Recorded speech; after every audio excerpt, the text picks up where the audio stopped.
والضراء وحين البأس أولئك الذين صدقوا وأولئك هم المتقون صدق الله العلي العظيم. معزز علماء کرام، میرے محترم بھائیوں، بزرگوں، دوستوں، السلام علیکم ورحمۃ اللہ وبرکاتہ۔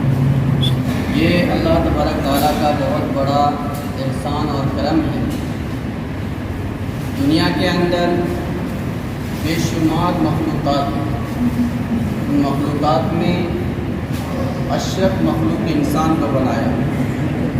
انسانوں میں بے شمار نظریات اور عقائد کے ماننے والے لوگ ہیں، ان میں سے ہم لوگوں کو صحیح عقیدے پر چلنے والا مسلمان بنایا۔ مسلمانوں میں بھی بہت طرح کے مسلمان ہیں۔ اللہ تعالیٰ نے ہم لوگوں کو عبادت گزار اور شریعت کے اوپر زندگی گزارنے والا بنایا۔ یہ اللہ تبارک تعالیٰ کا انتخاب ہے۔ اس پر ہمیں اللہ تعالیٰ کا شکریہ ادا کرنا چاہیے۔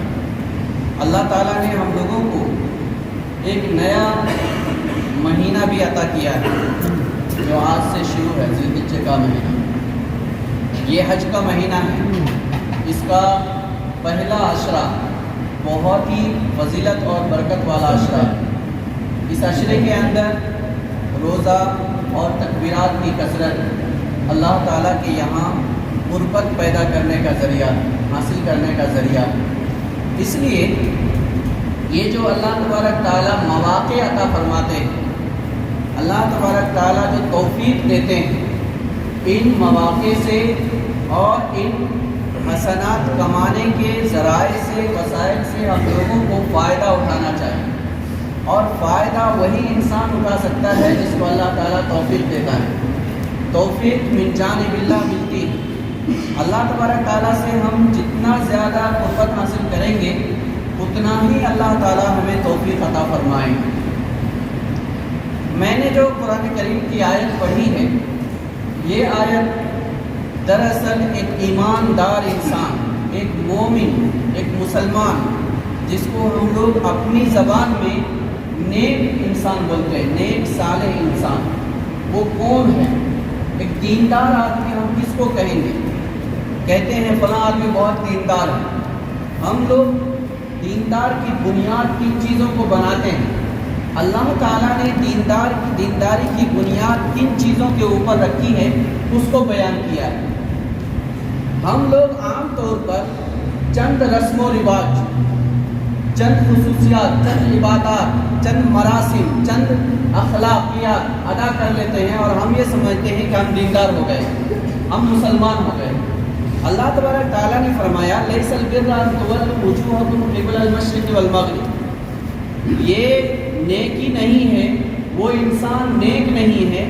دینداری یہ نہیں ہے کہ انسان مغرب کی طرف یا مشرق کی طرف اپنا منہ کر لے، اپنا چہرہ نماز پڑھنے کے لیے کہا مغرب کی طرف کرنے کے لیے تو مغرب کی طرف کر لیا، مشرق کی طرف کرنے کے لیے کہا تو مشرق کی طرف کر لیا۔ لیکن دینداری یہ ہے، یہ جو مغرب اور مشرق کو بیان کیا ہے، یہ ایک تمثیل ہے، مثال ہے۔ مطلب چند چیزوں کو ہم اختیار کر لیتے ہیں، باقی ساری چیزوں کو چھوڑ دیتے ہیں۔ مثال کے طور پر عید کی نماز پڑھ لیتے ہیں، باقی نمازیں چھوڑ دیتے ہیں۔ جنازے کی نماز پڑھ لیتے ہیں، باقی نمازیں چھوڑ دیتے ہیں۔ دسترخوان بچھا کے کھاتے ہیں، لیکن حلال اور حرام کی تمیز نہیں۔ ہم لوگ ایک دوسرے کو بھائی بولتے ہیں، لیکن بھائی کے حقوق کی پہچان نہیں۔ اس کا مطلب لیس البر ان تولوا وجوہکم قبل المشرق والمغرب، یہ مشرق اور مغرب کی طرف چہرہ کر لینا ہی دینداری نہیں ہے، بلکہ دینداری یہ ہے کہ انسان کے عقائد درست ہو، انسان کے عقائد درست ہو۔ وَلَٰكِنَّ الْبِرَّ مَنْ آمَنَ بِاللَّهِ وَالْيَوْمِ الْآخِرِ وَالْمَلَائِكَةِ وَالْكِتَابِ وَالنَّبِيِّينَ۔ اللہ کے بارے میں ہمارا عقیدہ اتنا ٹھوس اور مضبوط ہو کہ ساری دنیا مل کر کے اس عقیدے کو ہلا نہ سکے، اس کے اندر تزلزل، لغزش پیدا نہ کر سکے۔ رسول اللہ صلی اللہ علیہ وسلم نے جو ہم کو دیا ہے، اس کے مطابق ہماری زندگی مکمل طور پر گزرتی ہو۔ کتابوں کے اندر جو ہدایات اور ارشادات ہمارے لیے نازل کی گئی ہے، اس سے ہم سرے منہ بال برابر بھی ادھر سے ادھر نہ بھاگے۔ اللہ تعالیٰ نے فرشتے اور آخرت جو ہم لوگوں کی زندگی کو سدھارنے کے لیے بنائے ہیں، وہ ہمارے عقیدے کا مضبوط اور اٹوٹ حصہ ہونا چاہیے، اس کے خلاف ہماری زندگی نہ گزرے۔ سب سے پہلی پہچان ایک نیک انسان اور دیندار انسان کی یہ ہے کہ اس کا عقیدہ درست ہو۔ دوسرا ہے وآت المال علی حبہ ذوی القربى والیتامى والمساکین، یہ ہے حقوق کی ادائیگی۔ دوسروں کے حقوق ہمارے اوپر ہے، یہ صرف مالی حقوق نہیں ہے، یہ ہمارے اخلاقی حقوق ہے، یہ ہمارے رشتہ داری کے حقوق ہے، یہ ہمارے مالی حقوق ہے، یہ ہمارے سماجی حقوق ہے۔ ہم جہاں پر رہتے ہیں، جس ماحول میں رہتے ہیں، ان ماحول میں جو ذمہ داریاں، جو بھی حقوق، جو بھی دوسروں کے تعلق سے فرائض ہمارے اوپر عائد ہوتے ہیں، ان کو ادا کرنا۔ وآت المال علی حبہ ذوی القربى والیتامى والمساکین وابن السبیل والسائلین وفی الرقاب، یہ 6 کھانے اللہ تعالیٰ نے بیان کیے ہیں۔ ان 6 شعبوں کو اگر آپ دیکھیں گے تو سماج کے اندر ضروریات کے اور محتاج کے اتنے ہی شعبے آپ کو ملیں گے۔ اس کی الگ الگ توضیح اور تفسیر آپ کر سکتے ہیں، لیکن سماج کے جو حقوق ہمارے اوپر عائد ہوتے ہیں، وہ ذمہ داری ادا کرنے کے لیے اللہ تعالیٰ نے دوسری پہچان ایک نیک اور دیندار انسان کی بیان کی۔ اس کے بعد ہے وَأَقَامَ الصَّلَاةَ وَآتَى الزَّكَاةَ، یہ ہے اللہ تعالیٰ کے حقوق کی ادائیگی۔ ایک انسان مسلمان ہے، بہت اچھا متشرع ہے، بہت نیک اور صالح کہلاتا ہے، لیکن وہ انسان ایک وقت کی نماز پڑھتا ہے، دوسرے وقت کی نہیں۔ نماز پڑھتا ہے لیکن فرض ادا نہیں کرتا، نماز پڑھتا ہے ماں باپ، والدین، رشتہ داروں کے حقوق ادا نہیں کرتا، نماز پڑھتا ہے لیکن اخلاقی طور پر گرا ہوا ہے، وہ انسان دیندار نہیں ہو سکتا، مسلمان نہیں ہو سکتا، اس کو ہم نیکوکار نہیں بول سکتے ہیں۔ وَأَقَامَ الصَّلَاةَ وَآتَى الزَّكَاةَ، اس میں مالی عبادت بھی ہے، بدنی عبادت بھی ہے۔ مالی عبادت جو اللہ تعالیٰ نے ہمارے اوپر فرض کیا ہے وہ بھی، جو رسول اللہ صلی اللہ علیہ وسلم نے اخلاقی طور پر کرنے کی ہدایت دی ہے وہ بھی، اور بدنی عبادت کے اندر جو نماز، روزہ، حج، زکوٰۃ فرائض ہیں وہ بھی، اور جو نفلی اور سنن ہے وہ بھی۔ ان کی ادائیگی میں ہم کتنے زیادہ سنجیدہ ہیں، کتنی توجہ اور پابندی کے ساتھ ان کو ادا کر رہے ہیں۔ جو جتنی پابندی کے ساتھ اس کو ادا کرے گا، وہ اتنی ہی سطح کا مومن اور نیک صالح انسان کہلائے گا۔ اگر وہ انسان اس کو ادا نہیں کرتا ہے تو پھر وہ اپنے آپ کو چاہے لباس، پوشاک اور لوگوں کی زبان میں، نظر میں کتنا بڑا بھی نیک ہو سکتا ہے، لیکن اللہ کے نزدیک وہ انسان دیندار نہیں کہلائے گا۔ اس کے بعد اور ایک صفت اللہ تعالیٰ نے بیان کی ہے، عقیدہ صحیح ہے، سماجی ذمہ داری ادا کر رہا ہے، اللہ کے حقوق ادا کر رہا ہے، لیکن وہ انسان وعدہ خلافی کرتا ہے، وہ انسان بھی دیندار نہیں ہوگا۔ وَالْمُوفُونَ بِعَهْدِهِ إِذَا عَاهَدُوا، جب ایک انسان ایک عہد کرتا ہے، پرومس کرتا ہے، کسی سے وعدہ کرتا ہے، تو اس کو وفا کرنا، پورا کرنا فرض ہو جاتا ہے، ضروری ہو جاتا ہے۔ یہ ایک ایماندار مسلمان کی پہچان ہے، یہ ایک ایماندار مومن کی خصوصیت ہے۔ اگر وہ انسان اس کو ادا نہیں کرتا ہے تو اس کا مطلب وہ انسان دیندار نہیں ہے، وہ چند رسم و رسوم اور چند اصول اور چند تہذیبی چیزوں کو ادا کرنے کی وجہ سے دیندار نہیں کہلا سکتا ہے۔ دنیا کی نظر میں ہو سکتا ہے، اللہ کے یہاں اس کا ایمان معتبر نہیں ہوگا۔ وَالْمُوفُونَ بِعَهْدِهِمْ إِذَا عَاهَدُوا، جب بھی ہم وعدہ کرتے ہیں، کل ہم آپ کو پیسہ دیں گے، دینا ہے، نہیں دے سکتے ہیں تو پہلے پیشگی اطلاع کرنا ہے۔ وعدہ کرتے ہیں فلاں جگہ ملیں گے، ملنا ہے، وعدہ کرتے ہیں فلاں کام میں کروں گا تو کرنا ہے۔ اگر ایک انسان وعدہ کر کے نہیں کرتا ہے، وہ انسان بہت بڑا مجرم ہے، وہ انسان دیندار اور مومن نہیں ہو سکتا۔ وَالْمُوفُونَ بِعَهْدِهِمْ إِذَا عَاهَدُوا، اس کے بعد اللہ تعالیٰ نے ایک نیک انسان کی صفت بیان کی ہے، وَالصَّابِرِينَ فِي الْبَأْسَاءِ وَالضَّرَّاءِ وَحِينَ الْبَأْسِ، وہ جب مصیبت آتی ہے اور جب تکلیف آتی ہے، جب مصیبت آتی ہے اور جب تکلیف ہوتی ہے، اور جب جنگ اور لڑائی کا موقع آتا ہے تو وہ انسان صبر کرنے والا ہوتا ہے۔ صبر کا معنی سہنے والا نہیں، برداشت کرنے والا نہیں، صبر کا مطلب ہے ڈٹے رہنے والا۔ ثابت قدم رہنے والا، استقامت کے ساتھ کھڑا رہنے والا. جب حالات آتے ہیں، لاک ڈاؤن ہو، کرونا وائرس ہو، ایسے وبائی بیماری ہو، ہیضہ ہو، کوئی بھی بیماری آ گئی، ایسی مصیبت ناگہانی آفت آ گئی، تو وہ انسان استقامت کے ساتھ کھڑے رہے، ان کا عقیدہ کمزور نہ ہو، اعمال میں کمزوری نہ آئے، فرائض اور حقوق ادا کرنے کے اندر کوتاہی نہ کرے. والصابرین فی البأساء والضراء. ضراء کا معنی آتے ہیں کوئی نقصان ہو گیا، بزنس میں نقصان ہو گیا، کاروبار میں نقصان ہو گیا، صحت تندرستی میں نقصان ہو گیا، گھر جل گیا، سیلاب میں بہہ گیا، بہت سارے نقصان ہو سکتے ہیں، دشمن کی طرف سے نقصان ہو گیا، تو بھی انسان کا قدم نہ ڈگمگائے، انسان ثابت قدم اور مضبوطی کے ساتھ کھڑے رہے. والصابرین فی البأساء والضراء وحین الباس. حین الباس کا مطلب ہے جب لڑائی اور شدت کا موقع آتا ہے، جب مقابلے کا وقت آتا ہے، جب انسان کو دشمنوں کا سامنا پڑتا ہے، اس وقت وہ انسان ثابت قدم کھڑا رہے، وہ مقابلہ کرے، ہمت اور جرأت کے ساتھ کھڑے رہے، وہ کبھی ڈگمگائے نہ. وہ ہے ایمان والا، وہ ہے مومن، اس کو ہم بول سکتے ہیں نیک انسان، دیندار انسان.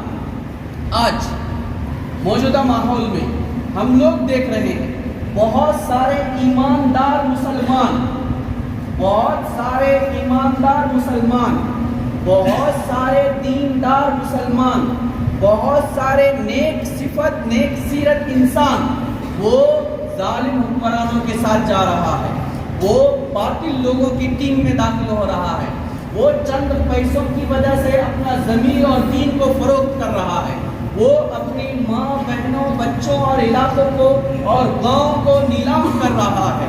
وہ انسان دیندار نہیں ہو سکتا ہے، وہ کہلانے کے لیے دکھلانے کے لیے بہت کچھ ہو سکتا ہے، لیکن اللہ کے نزدیک دیندار انسان وہ ہوگا لیس البر ان تولوا وجوهکم قبل المشرق والمغرب، وہاں سے لے کر والصابرین فی البأساء والضراء وحین البأس، یہاں تک جتنی صفتیں ہیں وہ ساری صفتوں کے اوپر وہ بہت مضبوطی کے ساتھ عمل درآمد کرنے والا ہو، عمل کرنے والا ہو، نہیں تو وہ انسان دیندار نہیں ہو سکتا ہے. اللہ تعالیٰ نے یہ بیان کرنے کے بعد، عقائد کو بیان کرنے کے بعد، سماجی ذمہ داری، رشتہ داری کی ذمہ داری، فرائض، اللہ کے حقوق، پھر ہمارا جو سماج کے اندر عہد و معاہدہ ہوتا ہے اس کا وفا، اس کے بعد یہ جو وفاداری ہے نا، والموفون بعہدہم اذا عاہدوا، یہ ہمارا عہد صرف ہم ایک دوسرے سے کرتے ہیں وہی نہیں ہے، بلکہ ہم نے اللہ سے بھی ایک عہد کیا ہے عہد الست میں، اس کو بھی نبھانا ہے. ہم نے رسول اللہ سے ایک عہد کیا ہے جب ہم نے ایمان قبول کیا ہے. ہم اپنے قوم سے عہد کرتے ہیں کہ ہم تمہارے ساتھ خیانت نہیں کریں گے. ہم اپنے ملک کے ساتھ ہم عہد کرنے والے ہیں کہ ہم دستور کے حساب سے زندگی گزاریں گے. ہم ملک کو نقصان نہیں پہنچائیں گے، نہیں پہنچانے دیں گے. یہ سارے معاملے اس کے اندر آتے ہیں. والموفون بعہدہم اذا عاہدوا والصابرین فی البأساء والضراء وحین البأس اولئک الذین صدقوا واولئک هم المتقون. یہ اللہ تعالیٰ کی طرف سے سرٹیفکیٹ، اللہ تعالیٰ کی طرف سے سند ہے. جو انسان یہ کام کر رہا ہے وہ انسان سچا انسان ہے، وہ انسان کامیاب انسان ہے. حقیقت میں دیندار انسان یہ ہے، حقیقت میں نیک صالح اور دیندار انسان یہ ہے. تو اللہ تبارک تعالیٰ نے ہم لوگوں کو انسانوں میں سے منتخب کر کے ایماندار دیندار انسان بنایا ہے. یہ اللہ تبارک تعالیٰ کا بہت بڑا فضل اور کرم ہے. لیکن ایک دیندار، ایک ایماندار، ایک مسلمان انسان کے اوپر کچھ ذمہ داریاں عائد ہوتی ہیں. مسلمان کس کو بولتے ہیں اللہ تعالیٰ نے اس میں بیان کیا ہے. رسول اللہ صلی اللہ علیہ وسلم نے فرمایا، مسلمان کی کئی تعریف کی آپ صلی اللہ علیہ وسلم نے. ایک جگہ فرمایا المسلم اخو المسلم، مسلمان مسلمان کا بھائی ہوتا ہے. مطلب مسلمان مسلمان کے اندر اخوت کا رشتہ ہوتا ہے. یہ رشتہ رہے گا تو وہ دیندار ہوگا، رشتہ نہیں ہے تو دینداری نہیں ہے، مسلمان نہیں ہے. ایک جگہ رسول اللہ صلی اللہ علیہ وسلم نے فرمایا المسلم اخو المسلم لا یظلمہ ولا یسلمہ. مسلمان مسلمان کا بھائی ہوتا ہے، وہ اس کے اوپر ظلم بھی نہیں کرتا، وہ اس کو ظالم کے حوالے بھی نہیں کرتا، خود بھی اس کو ستاتا نہیں ہے اور اس کو ظالم کے حوالے بھی نہیں کرتا ہے. ایسا نہیں کہ اس کو اٹھا کے لے گیا تو سب چھوڑ دیا، بلکہ ظالم کے پنجوں سے اس کو چھڑاتا ہے. ایک اور حدیث میں رسول اللہ صلی اللہ علیہ وسلم نے فرمایا مسلمان وہ ہے جس کے ہاتھ اور زبان سے دوسرا مسلمان محفوظ رہے. المسلم من سلم المسلمون من لسانه و یده، ہاتھ اور زبان سے جس کے تکلیف سے محفوظ ہے وہ مسلمان ہے۔ ایک حدیث میں صلی اللہ علیہ وسلم نے فرمایا مسلمان وہ ہے جس کا پڑوسی اس کے تکلیف سے محفوظ رہے۔ ایک حدیث میں رسول اللہ صلی اللہ علیہ وسلم نے فرمایا مسلمان کی مثال آپس میں بھائی چارے کے اندر، ایک دوسرے کے ساتھ رحم کرنے کے اندر، ایک دوسرے کے اوپر مہربانی اور لطف کرنے کے، ہمدردی کرنے کے اندر، کمثل الجسد، ایک جسم کی طرح ہے۔ ایک جسم کا مطلب پیر میں چوٹ لگتی ہے تو آنکھ سے آنسو چھلکتا ہے۔ آنکھ سے آنسو اس لیے چھلکتا ہے کیونکہ یہ جسم کا حصہ ہے۔ ایک مسلمان کو، کلمہ پڑھنے والے ایک فرد کو، ایک بچے کو، ایک بیٹی کو، ایک ماں، ایک بہن کو تکلیف ہوتی ہے تو وہ درد ہم کو یہاں محسوس ہونا چاہیے۔ یہ درد اگر ہمارے اندر محسوس ہوتا ہے تو سمجھنا ہمارے اندر ایمان ہے۔ اور اگر ہم یہ سمجھتے ہیں وہ یو پی کا مسئلہ ہے، وہ بنگال کا مسئلہ ہے، وہ بہار کا مسئلہ ہے، وہ دلی کا مسئلہ ہے، وہ ایم پی اور راجستھان کا مسئلہ ہے، وہاں پہ ایسا ہوا ہے تو سمجھ جائیے کہ ہمارے اندر ایمان نہیں ہے۔ ہم انسان ہیں، مسلمان نہیں ہیں۔ ایک مسلمان جب اسلام قبول کرتا ہے تو سب سے پہلی صفت اس کے اندر جو پیدا ہوتی ہے وہ اخوت اور بھائی چارے کی صفت ہے۔ اس لیے اللہ تعالیٰ نے فرمایا انما المؤمنون اخوہ، بولا انما المؤمنون اخوہ کا مطلب ہے جہاں ایمان ہوگا وہاں اخوت کا ہونا لازمی ہے۔ ایمان ہے تو بھائی چارہ ہونا ضروری ہے، بغیر بھائی چارے کے ایمان قابل اعتبار نہیں۔ اور ہمارے یہاں جو بھائی چارہ ہے ویسا بھائی چارہ نہیں۔ ہم بولتے ہیں مسلمان بھائی اس کو ماریں گے بھی، مسلمان بھائی اس کی زمین بھی لوٹیں گے، مسلمان بھائی اس کو نقصان بھی پہنچائیں گے، مسلمان بھائی ہے اس کو ذلیل بھی کریں گے۔ یہ مسلمان نہیں، ایسا بھائی چارہ نہیں۔ انما المؤمنون اخوہ کا مطلب ہے ہم اپنے لیے جو پسند کرتے ہیں وہی اپنے بھائی کے لیے پسند کرنا ہے۔ احب لاخیک ما تحب لنفسک، جو اپنے لیے پسند کرو وہی اپنے بھائی کے لیے پسند کرو، وہ ہے ایک مسلمان کی پہچان۔ ابھی جو ہمارے سامنے ایک بہت ہی فضیلت والا مہینہ شروع ہوا ہے، اس کے اندر ایک بہت بڑی عبادت ہے قربانی۔ یہ قربانی بھی ایک اخوت کی مثال ہے، یہ قربانی بھی ایک دینداری کی مثال ہے، یہ قربانی بھی ایک سچا پکا نیک و کار مسلمان کا عمل ہے۔ ہم لوگ اس کے اوپر کتنا قائم ہیں یہ ہم لوگ اپنے عمل سے دکھا سکتے ہیں۔ میں یہاں پر صرف یہ بتانا چاہتا ہوں کہ اپنے آپ کو آپ ابراہیم جیسا مسلمان بنائیے۔ ان کو ساری دنیا کی طاقت مل کر آگ میں ڈال دیا ہے، پھر بھی ان کا عقیدہ کمزور نہیں ہوا، ان کے عمل کے اندر کمزوری پیدا نہیں ہوئی، اور ان کے کسی بھی تعلق کے اندر کمزوری پیدا نہیں ہوئی۔ اس لیے اپنے آپ کو ابراہیم علیہ السلام جیسے مسلمان بنانا ہے۔ اپنے بیویوں کو، گھر کی عورتوں کو حاجرہ علیہ السلام جیسے ایک تاریخی خاتون بنانا ہے، جس نے اپنے بچے کو قربانی کے لیے پیش کر دیا اور سب کچھ لٹانے کے لیے تیار ہو گئی، بے آب و گیا جنگل کے اندر رہنے کے لیے تیار ہو گئی، اللہ کے سامنے سب کچھ نچھاور کرنے کے لیے تیار ہو گئی۔ اپنے بچے کو آپ اسماعیل علیہ السلام بنائیے، جو اللہ کے حکم کے سامنے اپنی گردن بھی کٹانے کے لیے تیار ہو جائے۔ ویسی اولاد اگر آپ تربیت کر کے بناتے ہیں تو پھر آپ یہ سمجھیے کہ صحیح معنی میں آپ نیک انسان ہیں، دیندار انسان ہیں، ایک تاریخی انسان جو ایک تاریخ رقم کر سکتا ہے، اور اللہ تبارک تعالیٰ کی بارگاہ میں جس کی قدر و قیمت ہے، ہم ویسا مسلمان بن کر کے دنیا سے جا سکتے ہیں۔